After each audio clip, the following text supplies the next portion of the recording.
Hello, I'm David Wolf. Welcome to the Sattvic Institute 7 Principles for Fulfilling Relationships video series. This is video number 5. In the last video, we talked about the principle of win-win, approaching relationship from a consciousness of commitment to everyone being satisfied. And that requires understanding what it means for me to win, what it means for me to have a victory, success in relationships. That requires self-awareness. Also, commitment to win-win means clear understanding of what it means that someone else, that the other person, is satisfied, is fulfilled, is successful. That requires empathy, and that's the 5th principle we're talking about. Empathy, or understanding. Empathy is seeing the world from another person's perspective. Understanding, sometimes I think of understanding as like life air. That if you get the wind knocked out of you, then whatever someone gives you, it's not going to matter. Someone gives you a pile of money or your favorite meal. All you want is to be understood. And this is especially relevant if someone's angry. Recently I was doing coaching in a healthcare products company, and I heard, it was after a meeting, and I heard one employee say to another, "I can't believe how he ran that meeting. He didn't care what anyone had to say, and the way he treated me, I'm quitting this place." And so I'd like you to consider that scenario. And what sort of response, if you're in the workplace, what sort of response you might give to someone? You might give to someone who approached you, who said that. "I'm just quitting this place, the way he talked to me."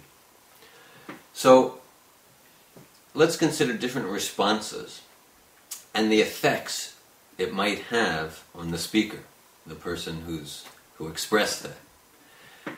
Let's say a response like, "Well, I think you should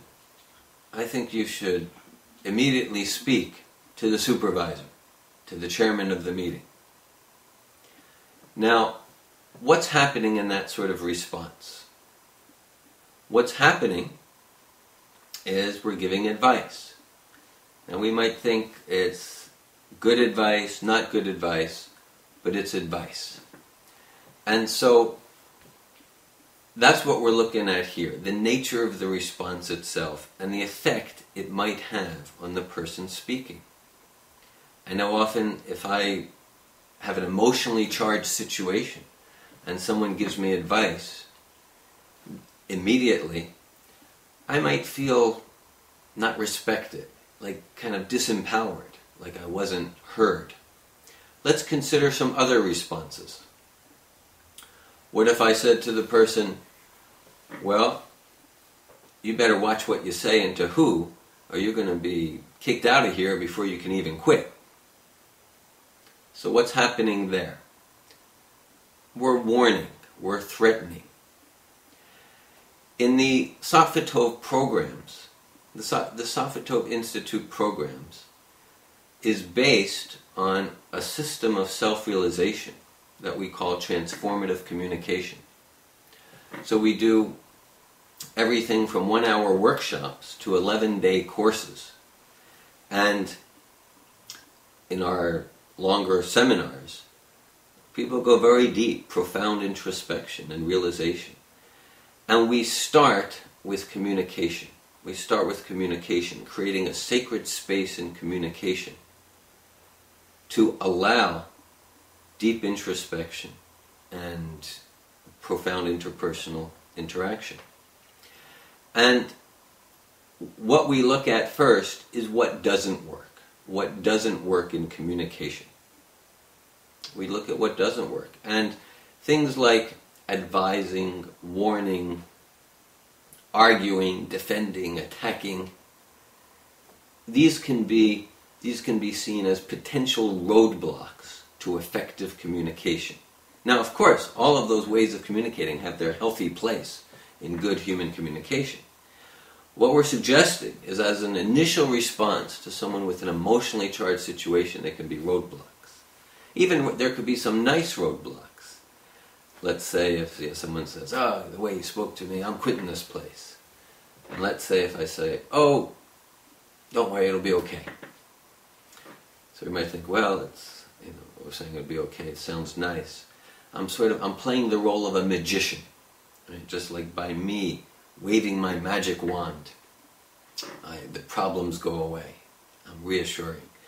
So how will the person feel validated? Will the person feel inspired to speak more? Let's say I were to respond, "Oh, well, you're one of the brightest, most dedicated employees in this company. You're so intelligent. I'm sure it'll be fine." I'm praising. We might think, well, what's wrong with praising? What's wrong with praising? So there's nothing wrong with it. Still, though, if I play the florist, that I don't want to deal with rough emotions, anger, frustration like that. If I play the florist, then that the person might not feel understood. We talked about understanding as life air. And so a different sort of response,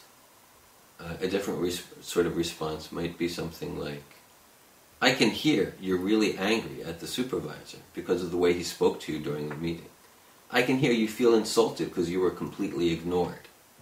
Now in that sort of response, what's happening? What's happening in that sort of response? I'm playing the role of a mirror, and I'm showing that I understand what the person said and the feeling behind it.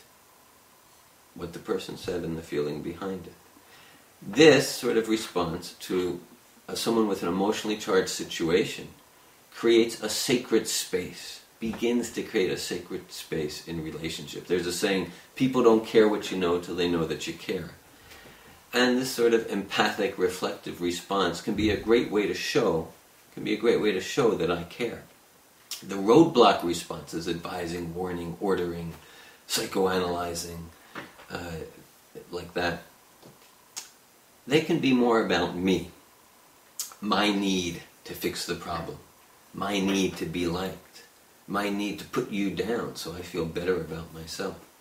Whereas this empathic, reflective response, I'm suspending my judgments, climbing out of my world, and entering into your world, and showing that I understand what's happening for you. It's really focused on you.